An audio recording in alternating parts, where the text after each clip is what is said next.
Ni aibu si aibu? Ni aibu si aibu? Uongozi wako Kalinda umeisha leo, mene teke.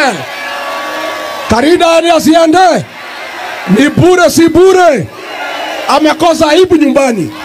How can you send people to beat your own people? Wale wamekuchagua miaka yote, wale walichagua baba yako, wale wamekufanya gavana. Unatia watu yako nyumbani aibu kukiwa na wageni, kuliko upeleke vijana jeshi, upeleke vijana polisi, upeleke vijana KWS. Unapeana pesa ati vijana watupe mawe. Wewe bure kabisa ukwende huko. Ni bure si bure? Ni bure si bure? Na Kasongo aende asiende? Kalinda aende asiende? Na sisi Kalinda tukuambie sisi hapana warika yako, si ndio? Na sisi hapana uoga. Usitusie sisi uoga. Sisi ni viongozi katika Kenya.